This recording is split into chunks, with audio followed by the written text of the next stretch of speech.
전효부 씨, 시작됐다. 현무 씨 왜 일을 하십니까? 옛날 한국 영화처럼 한무 씨. 여보세요? 왜 돈을 버십니까? 뭐 너무나 당연한 거 아닙니까? 왜? 행복하려고 하는 거죠. 그렇죠. 그렇죠. 우리는 돈을 버는 것도 일을 하는 것도 친구를 사귀거나 여행을 가거나 가정을 꾸리는 것 모두가 행복을 위해서 하는 일들이에요. 제가 여러 가지 키워드를 쭉 써볼 테니까 이 중에 마음에 드는 키워드를 한번 골라보시기 바래요. 공유, 균등,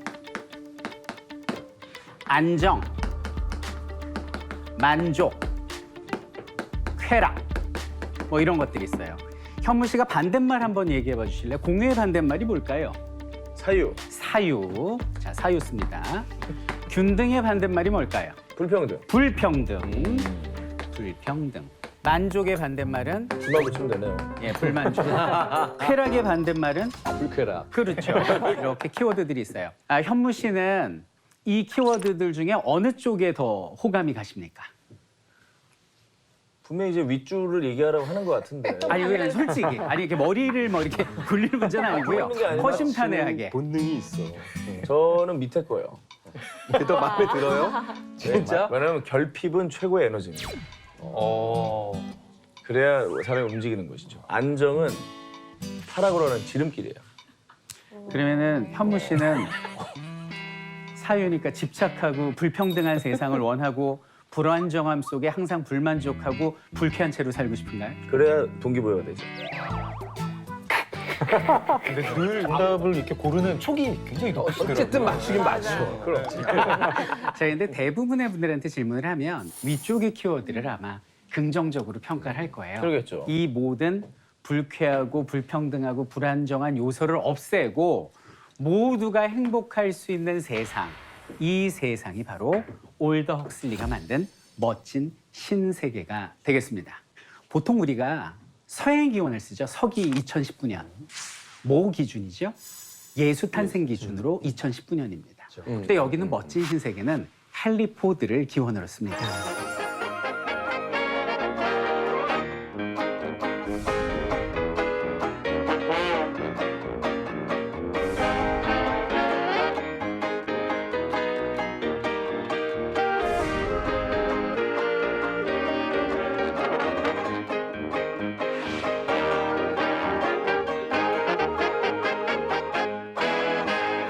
단군 할아버지가 헨리 포드인데 헨리 포드가 탄생한 기준이 아니고 포드 자동차에서 T형 자동차를 생산한 1608년을 기준으로 쓰고 교회에 가도 우리 포드님을 영접합시다라고 말할 정도로 포드를 단군이자 신으로 여기는 사회가 바로 이 사회예요.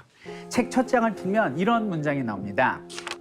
겨우 34층밖에 안 되는 나지막한 회색 빌딩 정문 입구 위에는 여기 포인트가 뭐냐면 34층이 겨우라 그랬죠. 그죠? 엄청나게 고층 빌딩이 많은 미래 사회임을 알 수가 있고 어허. 나지막한 회색 빌딩이라는 건 뭐냐면 다소 싸하고 우울한 느낌을 주는 거예요.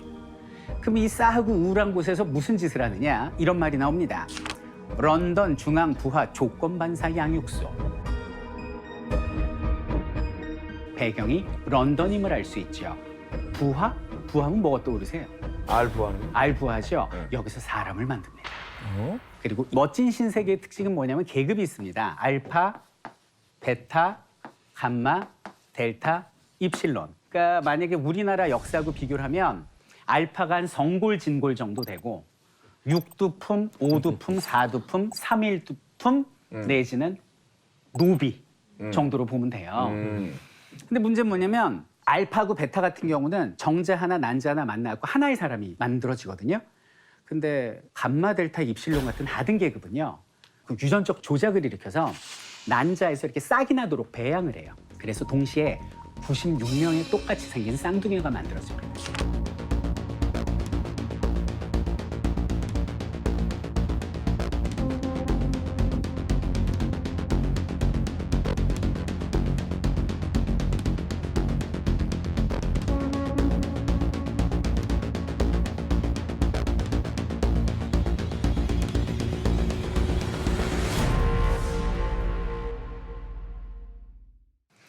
그래갖고 이 착상된 이 태아들이 병 속에서 자라요. 그 병이 곧 엄마의 뱃속이고 인큐베이터라고 보시면 돼요. 여기서 태교를 합니다. 자기 계급에 맞는 태교를 하는데 어떤 짓을 하느냐. 혈액 공급량을 조절을 해요. 알파는 충분한 혈액과 산소를 줘서 태어나면요. 일단 키가 큽니다. 잘생기고 지능이 높고 완벽한 인간이 나와요. 근데 이쪽으로 갈수록 혈액 공급량을 의도적으로 줄여요. 그럼 산소 공급량이 떨어지죠. 그래서 70% 미만으로 떨어뜨리면 전응아가 나오니까 요 입실론 같은 경우는 한 30% 정도를 딱 빼잖아요. 그럼 어떻게 되냐면 가면 갈수록 일단 키가 작아져요.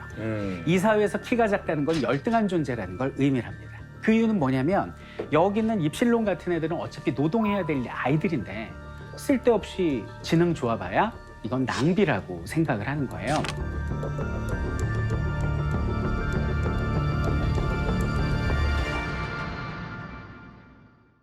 이렇게 해서 이제 태교부터 지능과 몸을 조작을 하고 또 어떤 내용이 나오냐면 이 델타나 입실론 같은 경우는 노동자 계급인데 인위적으로 이렇게 빛을 쬐요.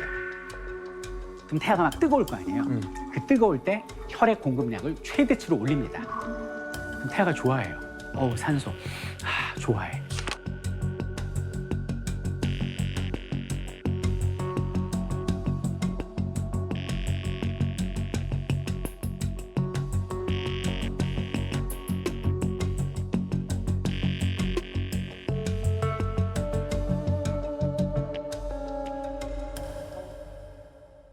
그렇게 해서 이제 아이들이 말 그대로 출생이 아니라 부화가 됩니다. 그럼 이제 태아가 아니라 영아가 될 거 아니에요. 그때부터 이제 본격적인 조기 교육이 시작되는데 어떤 짓을 하느냐. 여기 있는 델타나 입실론 같은 애들은요. 눈앞에 이 책하고 꽃을 갖다 놔요. 그럼 애기들이 이게 뭐야 그러면서 다가가잖아요. 책과 꽃에 손을 대는 순간 전류를 방출시킵니다.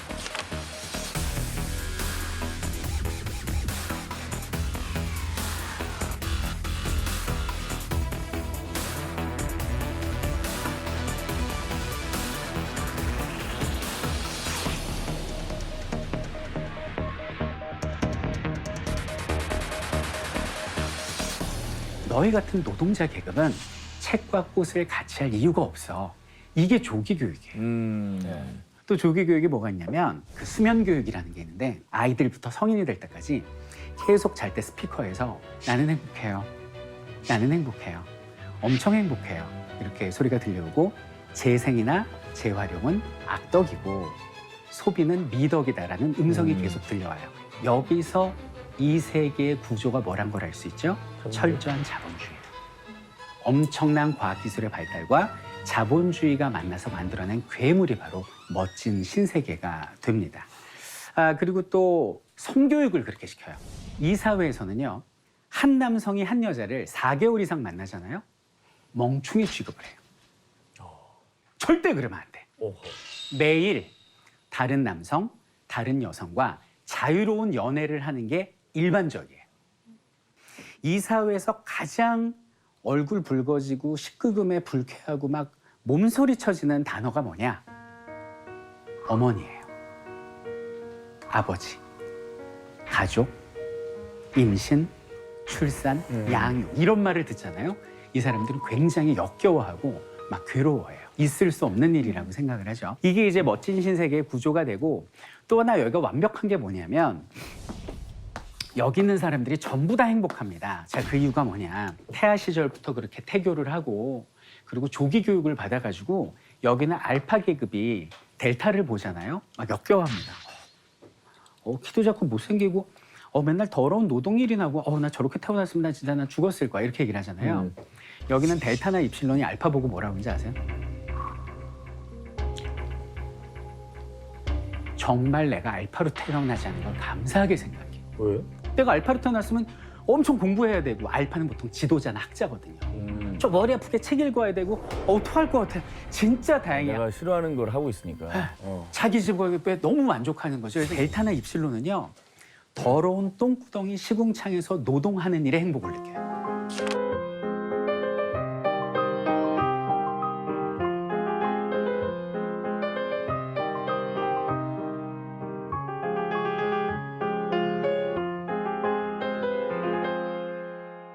그런데 이 사회에서 각각 자기 계급에 만족한다고는 하나 인간이기 때문에 엉뚱한 생각이나 우울증이 찾아올 수 있잖아요. 그러면은 소마라는 알약을 줍니다. 이게 기가 막힌 거예요. 소마. 소마. 이게 뭐냐면 이 정부에서 과학자들과 의학자들한테 엄청난 투자를 해서 만들어낸 부작용이 없는 마약인데 보통 이 세계 사람들은 주말에 소마를 한 반 그램 정도 먹어요. 그냥 마음이 편안해지고 행복해져요. 1g 먹잖아요. 그럼 붕 떠요. 1.5g 먹잖아요. 표현이 그대로입니다. 동아시아를 여행하는 느낌이에요. 근데 내가 만약에 플라잉민 투 더 문을 하고 싶다. 달나라에 가고 싶다. 그럼 2g 먹으면 돼요. 그럼 우주 여행을 합니다. 중독성이 없어요? 월요일 되면 싹 잊어요. 이 소마는 직장에서도 주지만은 길거리에서 그냥 뭐 딸기 아이스크림처럼 만든 소마도 있고 술처럼 이렇게 마시는 소마도 있고 소마가 굉장히 일반화돼 있는 세상이죠. 그 일 끝나고 이제 소마 하나를 먹습니다. 하나를 먹고 이제 어디로 가느냐? 본격적인 위락시설에서 즐기게 됩니다. 첫 번째 뭐가 있느냐? 스포츠가 있습니다. 그 다음에 어딜 가냐? 스크린. 영화를 보러 가요. 지금 우리 영화 어디까지 나왔어요? 4D까지 나왔죠? 여긴 5D에서 6D 정도 됩니다. 요. 이걸 촉감 영화라고 해요. 그걸 그 당시에 썼다고요? 네, 촉감 영화. 책에서는요, 키스신부터 나오거든요. 그냥 저 여배우가 내가 키스라는 걸로 느껴져요.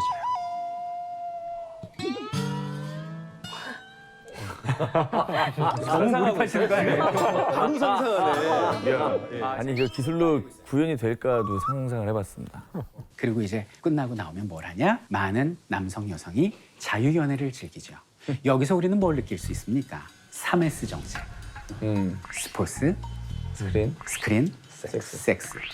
로마부터 우리나라 군부 독재까지 끊임없이 백성들을 통제하고자 했던 그 세계가 완벽히 구현됐고요. 그들에겐 없었던 뭐까지? 소마. 4S네요. 마약까지. 4S죠, 4S. 소마까지. 스포츠, 스크린, 섹스, 소마까지 4S로 세상을 통제하는 이 세계가 바로 멋진 신세계가 되고요. 현무 씨 같으면 이런 세상 어떻게 한번 살아보고 싶으십니까? 저게 진짜 행복한 세상일까라는 계속 그 반론이 제 세포가 얘기를 합니다. 왜냐면 기본적으로 행복이라고 하는 게 상대적 박탈감, 상대적 우월감 이런 건데 다 행복하면 뭐 행복이 느껴질까요? 그 너는 행복하다 했기 때문에 자기는 행복하다고 느끼는. 그렇게 해준다면. 그럼 오케이? 오케이. 오케이. 단순하다. 현무 씨 지금 굉장히 이 세계에서 이제 위험한 생각을 하고 있는데요. 소마 2알 권합니다. 근데 현무 씨하고 비슷한 사람이 등장을 해요. 바로 주인공 중에 한 사람인 버나드 마르크스입니다. 그렇지. 버나드 마르크스의 계급은 알파 플러스입니다. 알파 중에도 플러스 마이너스가 있어. 근데 최고의 알파 플러스예요. 그럼 이 사람 외모가 어떨까요? 잘생겼겠네요. 잘생기고 키고 키도 크고. 머리도 좋고. 머리만 좋아요. 왜 그래요, 알파인데? 잘못된 거예요. 아무도 모르는데 사람들의 소문에 의하면 작업자가 실수로 그 안에 알코올을 쏟았다는 거예요. 헤헤. 소문이에요, 소문. 그래갖고 얘가 말도 안 되게 작고 못생기게 태어난 거죠. 그래갖고 얘가 이제 성격적 결함이 이제 외모로부터 비롯되는데 보통 알파 계급끼리는 서로 자유로운 그 연애 행위를 할 때 오늘 밤 저와 함께 하시겠습니까? 죄송해요, 싫어. 이런 개념이 없어요. 왜냐면 다 선남선녀고. 그런데 이 버나드 마르크스는 내가 데이트를 신청했을 때 어이없어하며 나를 경멸하는 듯한 그 여인들의 눈동자, 높은 곳에서 나를 내리깔아보는 그 차가운 시선, 그리고 그런 나를 뒤에서 수군거리면서 비우는 이런 낮은 계급들의 비웃음, 이런 것들이 이제 나를 미치게 한 거죠. 걔는 어마어마하게 스트레스 받았겠다. 완전. 사실 알파인데. 외톨이. 그래서 이 사회에 끊임없는 의문과 반감을 품고 있었어요. 근데 다들 버나드 마르크스를 싫어하는데 유독 한 여성만이 관심을 가집니다. 알파인데? 아, 베타예요. 작업장에서 주사 놓는 일을 하는 여자거든요. 어쨌든 근데 이 레니나는 뭐라고 그러냐면 그 페니라는 또 친구가 나오거든요, 여자애가. 근데 페니가 막 그래요. 야, 쟤 버나드 진짜 자꾸 못생겨서 이상한 애 아니냐? 왜 저러냐? 그러니까 레니나가 이렇게 얘기를 합니다. 키 작은 게 난 귀여운데? 뭐 요즘 말로 따지면 집신도 짝이 있다고. 호감 갖는 여성인데 이 여자가 너무너무 이뻐요. 책 속에서. 그래갖고 버나드가 레니나한테 이제 수줍게 프로포즈 비슷하게 하는 게 뭐냐면 너 나랑 여행 갈래? 이렇게 제안을 합니다. 레니나는 수많은 남성들하고 여행을 다닙니다. 휴가 때 뭐 북극도 갔다가 어디도 갔다가 많이 다녔는데 레니나가 꼭 한 번쯤 가보고 싶은 곳이 있어요. 거기가 어디냐면 야만인 보호구역입니다. 뉴멕시코에 있는데요. 거기는 문명 세계와 다른 야만인들이 사는데 놀라지 마세요.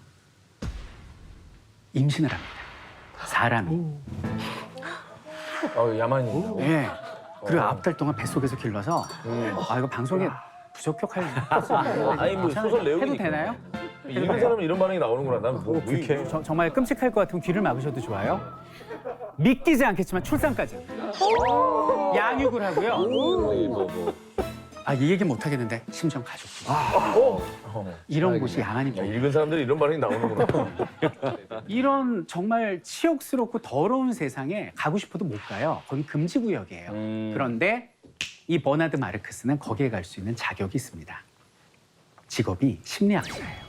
그래서 거기는 생태나 심리조 여기 버나드 마르크스 이게 통행증이 있는 거예요. 일종의 특권 아닙니까? 야, 나 티켓 있는데 나랑 가줄래? 그러니까 레니나가 가뜩이나 뭐 귀엽고 호감이 있었는데 너무 신기한 거예요. 아니 뭐 이제 북극 지겹거든요. 막 그런 뭐 지상낙원이 지겹죠 이제. 모험이죠. 그래 한번 가요. 그래서 둘이 거기 간 거예요. 근데 가기 전에 그 여기는 그 부하연구소 소장이 있지 않습니까? 소장이 이제 발급증을 주면서 자기 옛날 얘기를 해줘요. 이봐 버네드, 나도 몇십 년 전에 야만인 보호구역에 갔었지. 근데 잊을 수 없는 기억이 있어. 내가 그때 린다라는 여자가 그곳에 갔는데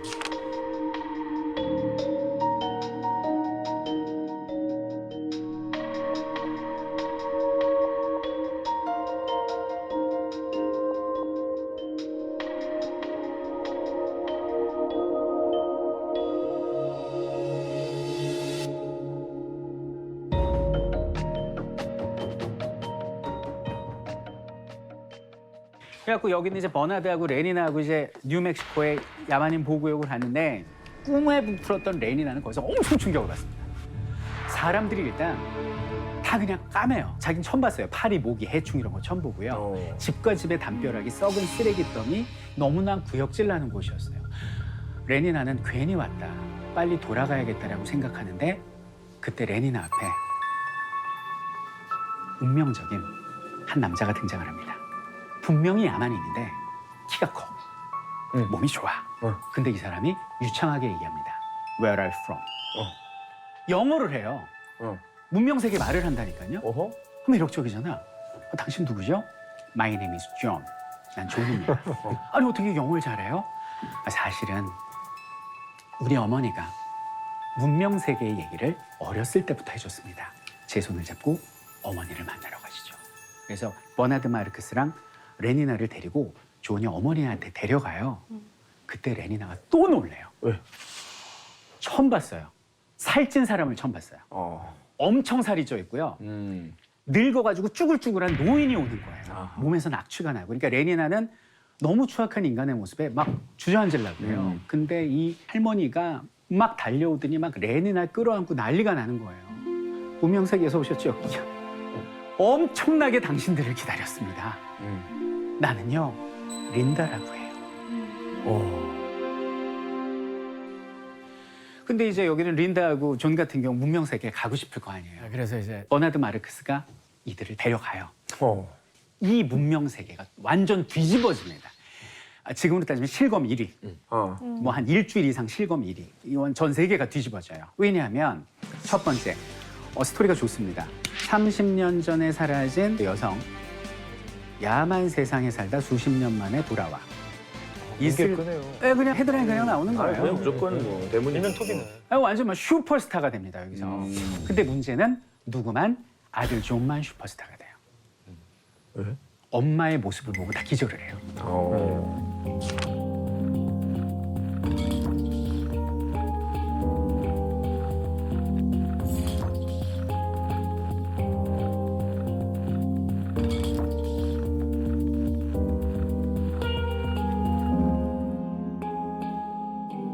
여기는 아들은 꿈에 그리던 그런 모험의 세계에 왔단 말이에요. 근데 문제는 사람이 사람의 계급을 나누고 유전자를 조작하고 있는 거죠. 그리고 그 일을 하는 여기는 델타와 입실론을 봤더니 표현이 그래요. 코가 문드러져서 구멍만 뚫려 있는 수십 명의 똑같이 생긴 난쟁이들이 노동을 하고 있더라는 거죠. 이건 인간이 할 짓이 아니다 이렇게 된 거죠. 이거 아니다. 그리고 제일 열받는 게 뭐냐면 존과 레니나는 사랑이 싹틉니다. 근데 문제는 서로가 끌리는데 문화가 다르고 사회와 과정이 달라서 사랑의 표현 방식이 어긋나는 거예요. 레니나는 멋진 신세계의 모습답게 성적 유희를 원하는 거죠. 어허. 근데 그게 존은 너무 부담스러운 거예요.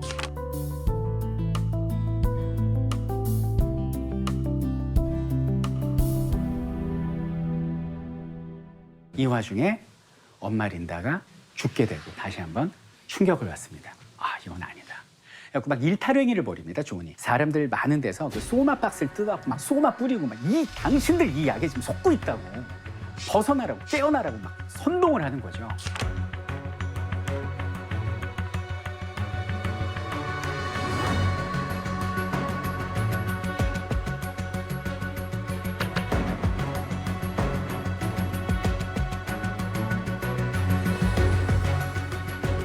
그러니까 사람들은 뭐 동요하니까 위에서 소마가 가스로 축축 뿌려져요. 그러니까 사람들이 또 할렐레 해서 사라져요.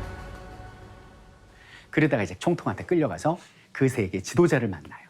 만나가지고 서로 대화를 하는데 이 대사가 아주 압권이에요. 총통이 존한테 얘기합니다. 존, 우리 잘 살고 있는데 너 왜 그래? 이 세계 사람들 잘 살고 있어. 이 사람들은 말이야 안정되고 전혀 병을 앓지도 않아. 죽음 두려워하지 않아.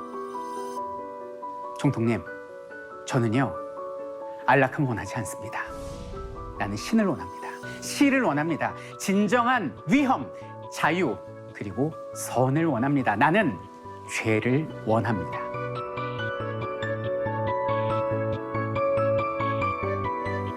그래? 너 늙어서 추해지고 성불구가 될 권리, 매독과 암에 걸릴 권리, 먹을 것이 떨어지는 권리, 이가 들끓는 권리, 내일 어떻게 될지 몰라서 끊임없이 걱정하며 살아갈 권리, 장티푸스에 걸릴 권리, 온갖 종류의 형언할 수 없는 고통에 시달릴 권리, 그런 걸 요구하는 거야?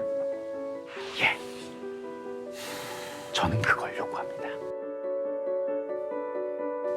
난 그 모든 것들을 요구합니다.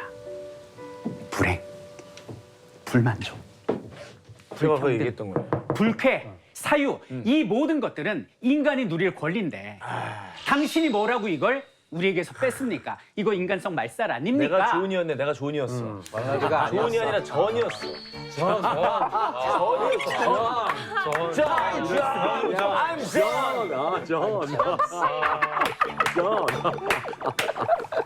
그렇구나. 아이자, 어떻게 되나 봐요, 그 전이. 그래요? 아, 예. 해피엔딩입니다. 존의 마지막을 한다면 그렇네요, 진짜. 난 몰라.